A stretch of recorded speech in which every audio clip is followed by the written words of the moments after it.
بسم اللہ الرحمن الرحیم۔ لیلۃ القدر خیر من الف شہر۔ ہماری آج کی گفتگو شبۂ قدر کے بارے میں ہے، یعنی ان تقدیر ساز راتوں کے بارے میں کہ جو انسان کی زندگی میں ایک اہم موڑ لاتی ہیں، کہ جن میں انسان اپنی تقدیر اور انسان اپنے اعمال لکھواتا ہے۔ اللہ کے حبیب اس شب قدر کی منزلت اور اہمیت کو بیان کرتے ہیں کہ جو بھی شخص شب قدر کا اہتمام کرے اور روز آخرت پر ایمان اور اعتقاد رکھتا ہو، خداوند اس کے گناہوں کو بخش دے گا۔ اور دوسری جگہ اللہ کے پیارے حبیب نے فرمایا کہ حضرت موسیٰ کلیم اللہ نے اپنی ایک مناجات میں عرض کیا، یا خدایا مجھے تیری قربت مطلوب ہے۔ آواز ربانی آئی، میرا تقرب اس کے لیے ہے کہ جو شب قدر بیدار اور شب زندہ دار پوری رات جاگتا رہے۔ پھر جناب موسیٰ نے عرض کیا، خدایا مجھے صراط سے گزرنے کا اجازت نامہ چاہیے۔ آواز خدا آئی، یہ بھی اس کے لیے ہے کہ جو شب قدر میں مسکینوں اور بیچاروں کی مدد کرے۔ پھر عرض کیا، خدایا مجھے جنت کے درختوں اور میووں کی طلب ہے۔ آواز پروردگار آئی، یہ بھی اس کے لیے ہے کہ جو شب قدر میں تسبیح میں مشغول ہو۔ حضرت موسیٰ نے کہا، خدایا آگ سے نجات چاہتا ہوں۔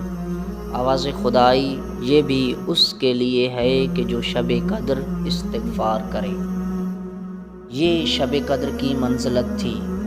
اب ایک سوال ہوتا ہے کہ شب قدر کون سی رات ہے کہ جس میں انسان زیادہ سے زیادہ عبادت کرے اور گناہوں سے اجتناب کرے، اللہ کی طرف رجعت کرے اور توبہ کرتا رہے؟ اس کا جواب یوں دیا گیا ہے کہ اسلامی عقائد میں بعض چیزوں کا صحیح وقت پوشیدہ ہے، جیسے ظہور امام عصر علیہ السلام، موت کا وقت اور قیامت کا وقت، تاکہ گناہ گار اسے اپنے مقصد تک پہنچنے کے لیے وسیلہ قرار نہ دیں، اور جب بھی ان مذکورہ چیزوں کے واقع ہونے کا احتمال دیں تو نیک کام شروع کر دیں اور گناہوں کی طرف توجہ نہ جائے۔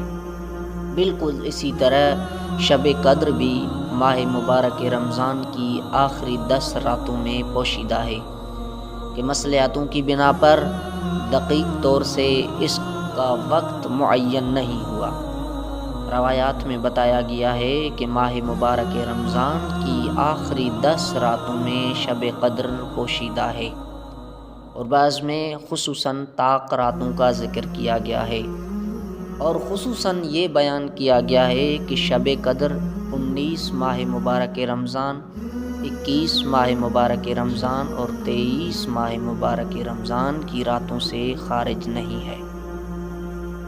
عرفاء اور اہل معرفت کہتے ہیں کہ یہ 3 راتیں 19، 21 اور 23 تخلیہ، تحلیہ اور تجلیہ کی حامل ہیں، یعنی 19 کی رات میں تخلیہ کا مرحلہ انجام پذیر ہوتا ہے کہ بندہ خدا کو ہمیشہ کے لیے گناہ ترک کرنے اور توبہ کرنے کا ارادہ کرنا چاہیے۔ 21 کی رات تحلیہ کا مرحلہ ہے، یعنی خدا کی بارگاہ میں استغاثہ کرنا چاہیے اور عہد کر لینا ہے کہ آج کے بعد آداب بندگی کو اپنی طاقت کے مطابق انجام دے گا۔